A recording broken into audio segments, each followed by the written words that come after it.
Bueno, estamos llegando ya al final de esta primera jornada, presente y futuro de la energía eólica marina. Insisto que es la primera, no va a ser la única. Y la ponencia de clausura va a estar a cargo de alguien que no creo yo que necesite mucha presentación, ¿no? Su grado de conocimiento, el porcentaje alcanzaría pues posiblemente el mismo que pueda tener el presidente del Gobierno. Es una persona muy familiar. Nos suena a todo su cara, no puede pasar desapercibido y en tono de broma nos hacía antes un comentario antes de comenzar la jornada que responde a alguna pregunta que alguien me ha hecho al llegar por aquí, algún amigo, ¿no? Algún chipionero buen amigo dice, pero ¿por qué Baltasar Garzón ha venido aquí? Pues Baltasar Garzón yo creo que es una de las personas que más indicadas para hablar del parque eólico marino, si se pone a 12 kilómetros, como acaba de decir el último ponente, porque yo creo que el único sitio que él se puede bañar es a 12 kilómetros de la costa, más o menos, ¿no? Para estar tranquilo y que pueda pasar desapercibido. Y él lo decía en tono de broma, sí, me interesa porque yo me baño a 12 kilómetros de la costa, ¿no? Bueno, pues Baltasar Garzón va a hacer la ponencia de clausura de esta jornada. Él nació en Jaén, él es andaluz, hace 54 años, los cumplió el pasado 26 de octubre, está casado, tiene 3 hijos, se licenció en el año 79 en Derecho, 2 años después ascendió a magistrado, fue destinado al juzgado de primera instancia e instrucción número 3 de Almería. En el año 87 se le nombró inspector delegado para Andalucía por el Consejo General del Poder Judicial y en el año 88, uno después, tomó posesión como magistrado del Juzgado de Instrucción número 5 de la Audiencia Nacional. Hizo una incursión en política, fue elegido diputado en 1993, fue nombrado delegado del Gobierno para el Plan Nacional sobre Drogas. Un año después dimitió como delegado del Gobierno y 3 días después renunció a su acta de diputado, hasta que el 18 de mayo del año 1994 volvió oficialmente a ese cargo de juez titular del Juzgado número 5 de la Audiencia Nacional. En febrero del año 2005 publicó su primer libro, Un mundo sin miedo. Yo se me ha olvidado traerlo para que me lo firme, pero lo tengo, lo he leído. Es un libro que cuenta a modo de reflexión los puntos más destacables y polémicos de los años que lleva como juez. Por toda su labor en el ámbito nacional y sobre todo internacional, Baltasar Garzón recibió el título de doctor honoris causa en muchas universidades: la Autónoma de Puebla en México, la Universidad Nacional de Rosario en Argentina, la New School University de New York, la Universidad Nacional de Quilmes de Argentina, la Autónoma Tomás Frías de Potosí en Bolivia y la Universidad Nacional de La Plata de Argentina. Es la primera vez que Baltasar Garzón pisa Chipiona, nunca había venido aquí. Yo le aviso que si se pasa del tiempo máximo concedido, me voy a pegar el gustazo de reñirle, y reñirle a Garzón no es una cosa que esté al alcance de todos. Señoras y señores, con ustedes, don Baltasar Garzón.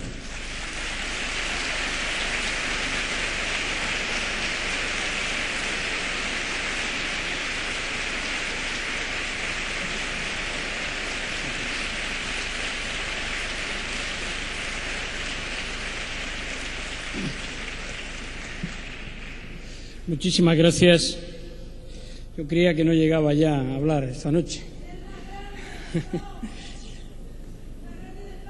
Gracias. Eso sobre todo le gusta oírlo a mi madre, que está aquí. Bueno, muchísimas gracias por estar aquí y muchísimas gracias por haberme invitado a participar con todos vosotros y vosotras en este día interesantísimo. Pero realmente la responsable de que yo esté aquí es mi madre. Cada vez que me invitan a hacer algo por Andalucía y por la parte de Sevilla hacia abajo, digo que sí. Así tengo la oportunidad de estar con ella un ratito en Sevilla y como era poco, pues me la he traído hoy aquí conmigo. Bien, yo lo primero que diría es que ha sido una tarde para mí absolutamente ilustrativa. No es que sea ajeno a estos temas, porque no voy a hacer propaganda, pero el último libro que escribí, que es La línea del horizonte, precisamente trata en uno de sus capítulos todos los temas sobre cambio climático, el impacto medioambiental y las relaciones de la justicia con este ámbito. Quizás por eso sea la razón de que yo hoy esté aquí con todos vosotros. Pero digo que ha sido muy ilustrativa y sobre todo he aprendido muchas cosas de un fenómeno que yo desconocía y que a partir de ahora, pues si cabe, me atrae más. A mí se me plantean varios interrogantes. ¿Cuál es la función del juez? El título de mi ponencia dice la función del juez en la resolución de conflictos sociales. La Constitución española dice que la función de los jueces es juzgar y hacer ejecutar lo juzgado. Por tanto, aparentemente no sería la función del juez la de resolver los conflictos sociales. Pero obviamente cuando se dice o cuando se alude a conflictos sociales, se está pensando en un juez moderno, en un juez árbitro, en un juez justo, que es el modelo de juez que evolutivamente vamos formando a través de los distintos parámetros a los que haré brevísima referencia en el último siglo y en lo que de siglo XXI llevamos. Obviamente el juez es un ciudadano más, por tanto todos y cada uno de los aspectos que hoy se han tratado aquí le afectan como tal ciudadano, pero es probablemente el que está llamado en esa función de arbitraje a resolver en última instancia cualesquiera de los conflictos jurídicos que se planteen en estos y en otros ámbitos. Y dentro de esos conflictos hay un área que resulta especialmente sensible, que es el área de los derechos humanos. Estamos hablando en toda esta tarde de hoy de energías renovables, alternativas, y todo ello, junto con otros temas que mencionaré, entran en lo que se llama, ya desde hace un tiempo, desde mediados de los 80, pero cada vez con mayor insistencia y amplitud, los derechos humanos de tercera generación. Ya aquellos derechos individuales de la Declaración Universal de Derechos Humanos de 1948, fundamentados en la libertad y en la dignidad, en la protección individual del ser humano como tal ser humano, y que fueron seguidos de una segunda generación de los derechos sociales, de los derechos de protección de los consumidores, de protección de la fuerza laboral, ceñidos también o centrados no solamente en la protección de los trabajadores y en aspectos culturales, sino también en algo que resulta especialmente interesante por su aplicación a esta última fase de la tercera generación, y es los derechos y deberes, los derechos humanos y obligaciones dentro del ámbito empresarial.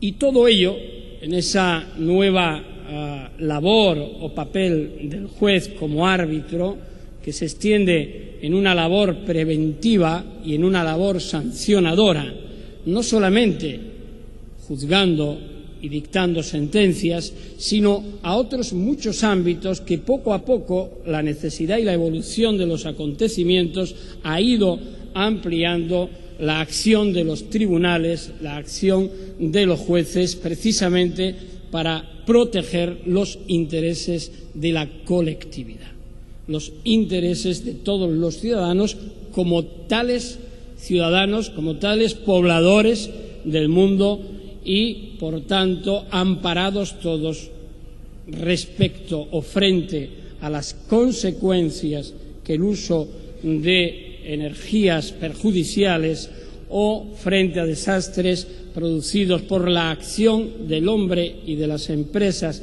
en el medio ambiente, en los ecosistemas, en definitiva, en todos y cada uno de los puntos en los que ha habido conflictos basados en un uso irregular, anormal, prohibido de energías como la energía atómica, nuclear, etcétera, le han ofrecido. Y todo ello está íntimamente relacionado con el fenómeno de la globalización.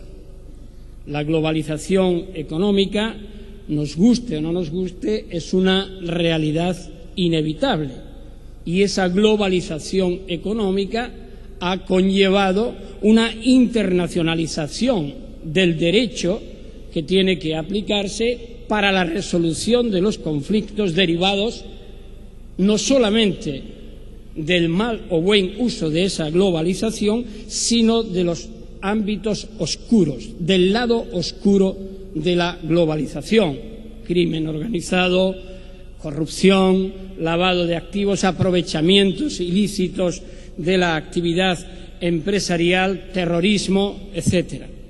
Y ahí al juez también le corresponde un papel protagónico a través de la aplicación o del concepto de justicia penal universal.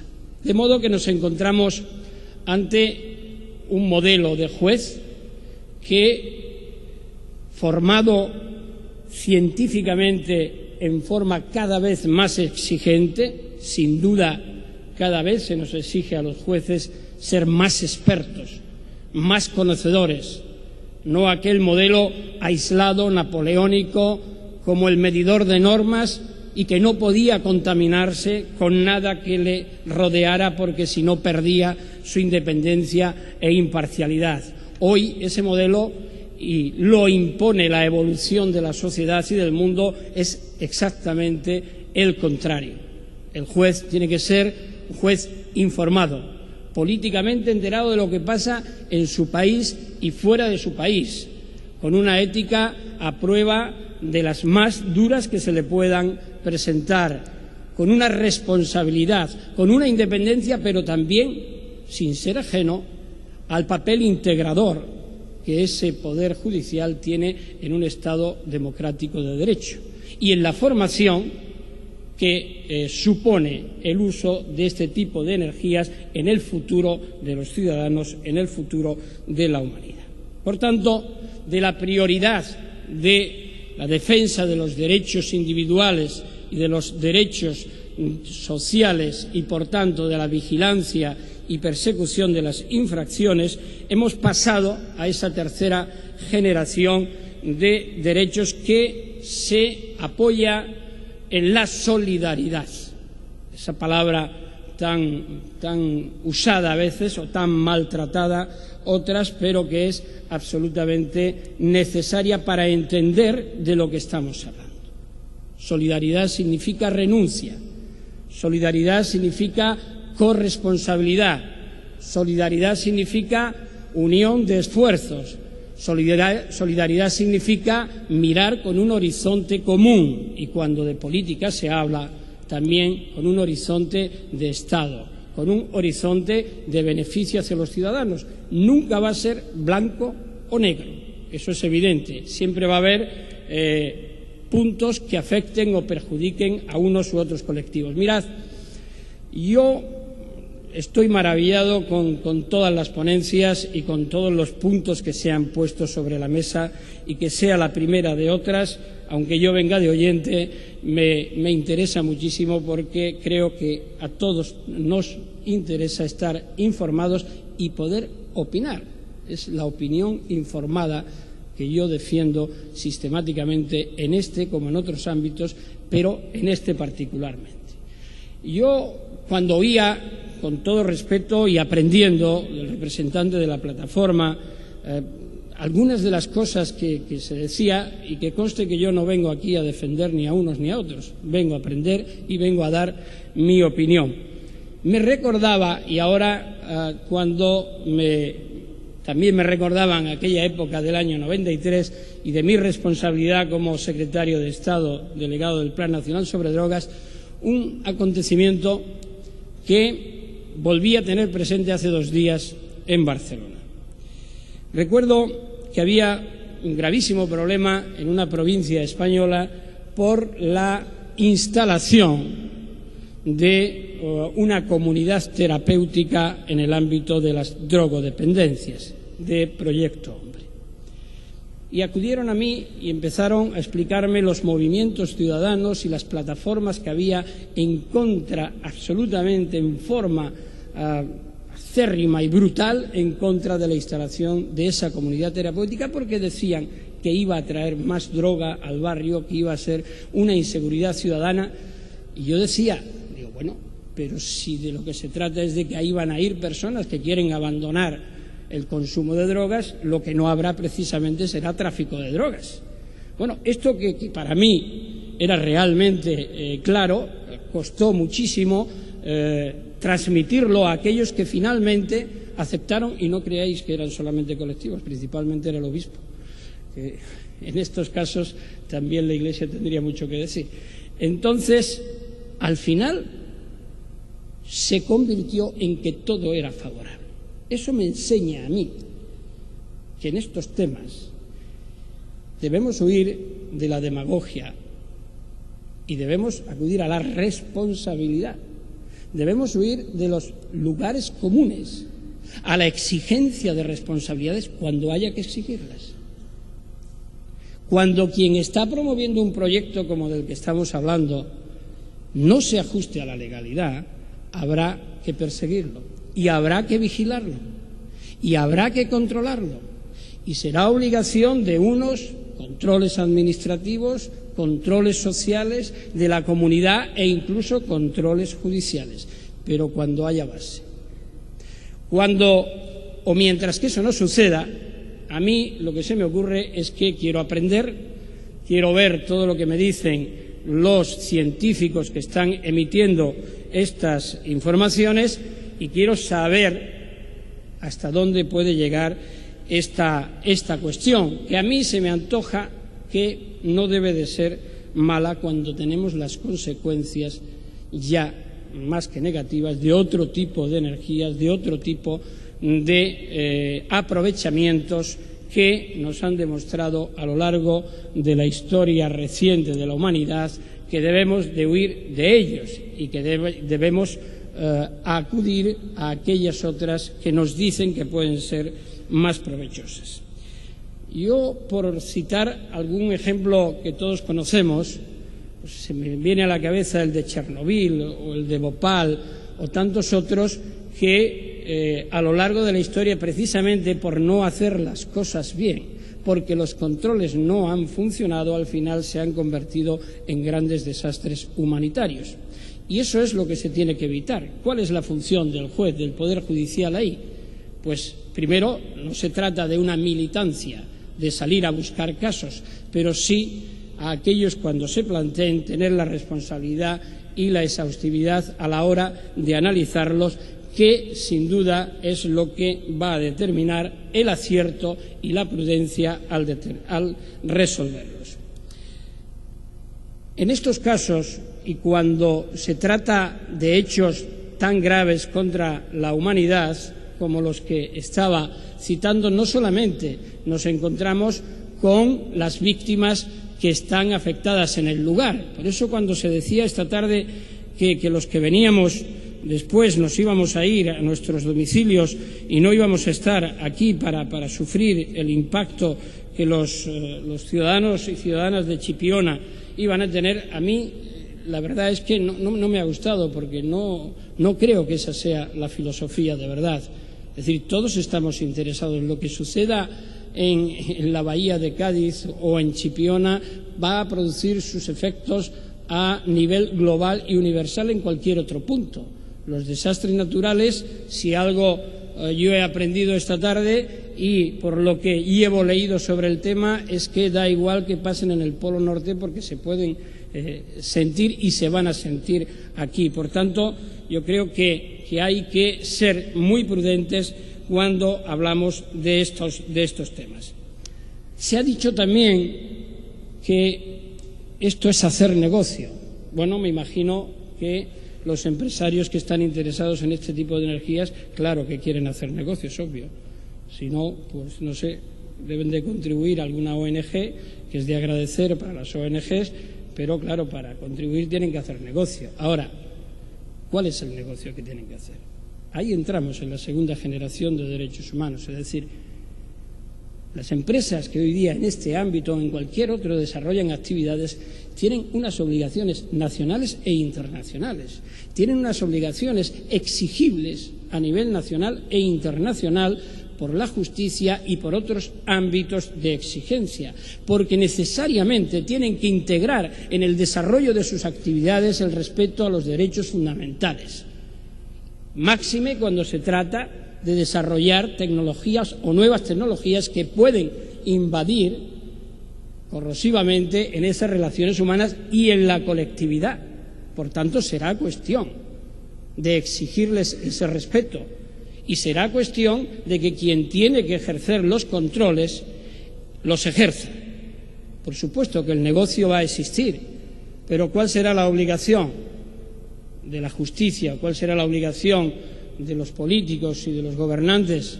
Pues la misma, exactamente igual que la que ahora corresponde cuando se cometen ilegalidades en cualquier tipo de actividad de negocios. ¿Corrupción? Sí, puede haberla. Lo que tenemos que hacer es lo necesario para combatirla y para erradicarla. ¿O es que se nos abren las carnes y recordamos cuál ha sido la especulación urbanística en las playas españolas? Se hablaba de bolsa verde y de bolsa inmobiliaria. Tan mala puede ser la una como la otra. Lo que tenemos que hacer es un ejercicio de control y de responsabilidad.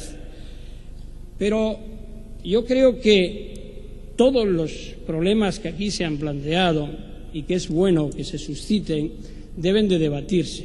Y unos lo harán con el conocimiento científico que tengan. No todos tenemos que ser expertos en fondos marinos ni en energía eólica, afortunadamente, porque si no sería muy monótono, pero tenemos que encauzar ese debate, esa opinión informada que tan necesaria es en otros ámbitos, como decía, aquí se impone en forma básica. Y esto es, por ejemplo, yo se lo comentaba al alcalde un poco antes de venir para acá. Le preguntaba, bueno, no sé si existe una iniciativa, pero debería de existir alguna oficina de información sobre este tema a los ciudadanos, donde se recibieran pues las quejas o las opiniones y alguien que las contestara fundadamente, para que la opinión pública, que puede después hacer gala de ese conocimiento, vaya adquiriendo ese pozo, ese acervo necesario para que cuando alguien le hable o le quiera a dar una información que no es correcta, pues pueda contestar también con un nivel de conocimiento próximo. Y yo creo que eso es fundamental y eso es obligación y beneficio para todos. Yo he estado oyendo, por ejemplo, las cuestiones de los nivel de ruido. Obviamente este es un tema judicial también, o puede ser un tema judicial, y de hecho lo puede haber. Recientemente, en el nivel aéreo, ha habido una resolución del Tribunal Superior de Justicia de Madrid sobre los ruidos y el impacto de los ruidos de los aviones sobre una de las poblaciones del cinturón de Madrid. Bueno, pues, queridos amigos y amigas, eso hace unos años era impensable. Sin embargo, ha habido una sanción y se va a obligar a AENA a corregir ese nivel.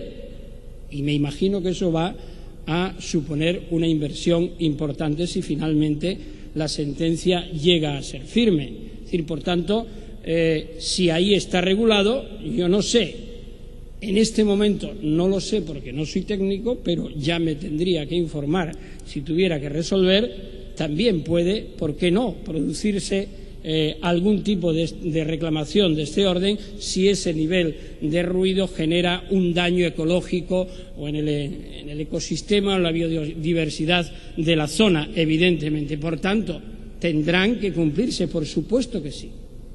No solo la legislación interna, sino todos y cada uno de los convenios internacionales y todos y cada uno de los acuerdos a nivel estatal y a nivel regional y local. A partir de ahí es cuando podemos hablar. Por supuesto que si nos encontramos con una sociedad o con un consorcio de sociedades que, como por ejemplo ocurrió en la zona del Congo, se hicieron explotaciones masivas de recursos naturales que se citaban, recuerdo, en un informe de Naciones Unidas, y se ponía como ejemplo a Uganda, que había conseguido eliminar la deuda externa que tenía, y se ponía como ejemplo por parte del Fondo Monetario Internacional. Decía, sigan ustedes este ejemplo. Y después se hizo un informe por Naciones Unidas diciendo, resulta que en Uganda se ha establecido un consorcio de 32 empresas, algunas del primer mundo, que han conseguido beneficios y son la base de esa eliminación de la deuda externa a través de un mineral que se llama el coltan. No sé si hay muchos aquí que sepan lo que es el coltan. Yo cuando leí el informe no lo sabía. Bueno, pues es el mineral con el que funcionan los microchips de los teléfonos móviles, por ejemplo. Es decir, es un mineral estratégico y fundamental. Pero ¿cuál era el quid de la cuestión? El quid de la cuestión es que en Uganda no hay ni una sola mina de coltan, están todos en el Congo. ¿Y qué estaba pasando en el Congo? Había un genocidio y había unas masacres directamente relacionadas, aparentemente, con la explotación de ese mineral.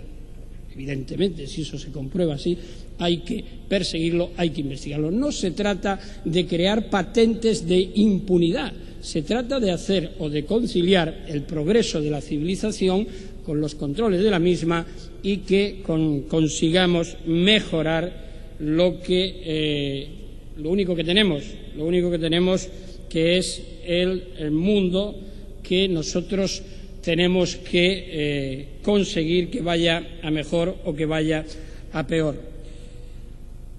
Y miren ustedes, yo, que como casi siempre, cuando voy a hablar de un tema acabo hablando de otro totalmente distinto, pero yo recordaba también cuando estaba sobre el impacto visual y turístico.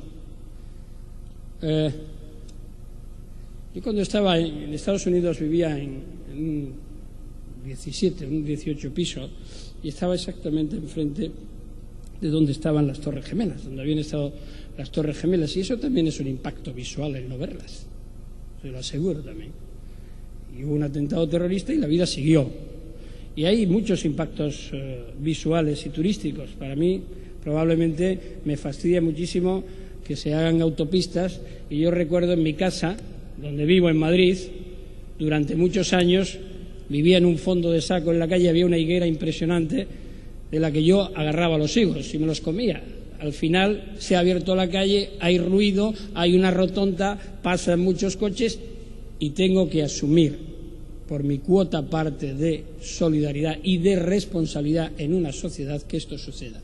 Estos ejemplos alguien me puede decir, está diciendo este señor que no se haga demagogia y fíjese que está haciendo demagogia. No, es que a mí me valen para decir que este es un fenómeno que tenemos que analizar, que tenemos que asumir como algo inevitable y como el mal menor. Yo no sé si produce mal, aquí se decía, claro que tiene impacto medioambiental, por supuesto, pero es que otras cosas lo tienen más. Por tanto, yo como ajeno al conocimiento soy de los que opinan, y voy a terminar con esto, como se decía aquel adagio africano que decía, si quieres avanzar rápido debes de viajar solo, pero si quieres llegar lejos debes ir acompañado.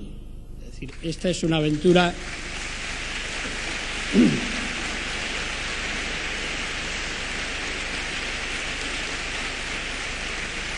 Esta es una aventura en la que ninguno tiene la varita mágica de lo que va a suceder, pero lo que sí podemos predecir es que no podemos jugar a aprendices de brujo haciendo experimentos que no estén consolidados. Y esto que podría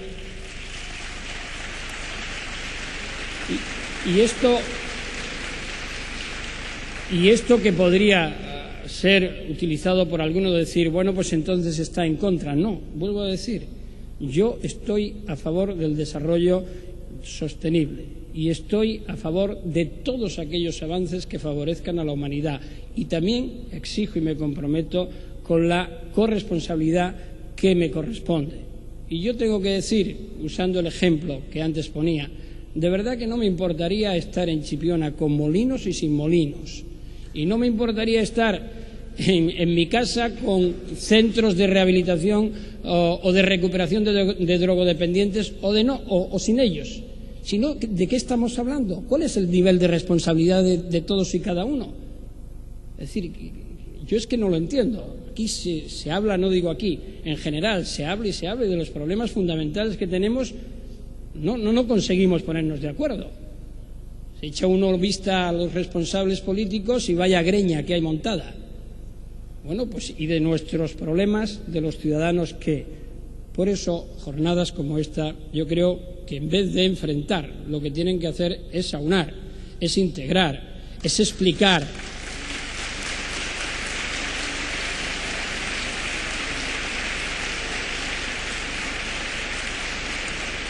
Y es conseguir.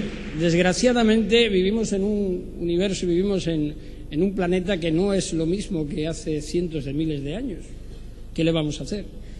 También nos vamos haciendo viejos y desapareceremos algún día, ¿no?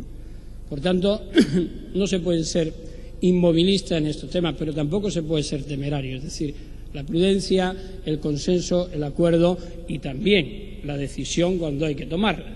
Es decir, esto no es una decisión asamblearia. Es decir, aquí hay unas responsabilidades y quien tenga que tomar la responsabilidad, después de oír todos los pareceres, tendrá que tomarla y asumir, si se equivoca, la cuota parte de responsabilidad que le corresponda tanto a nivel político como a cualquier otro nivel. Muchísimas gracias y es un placer.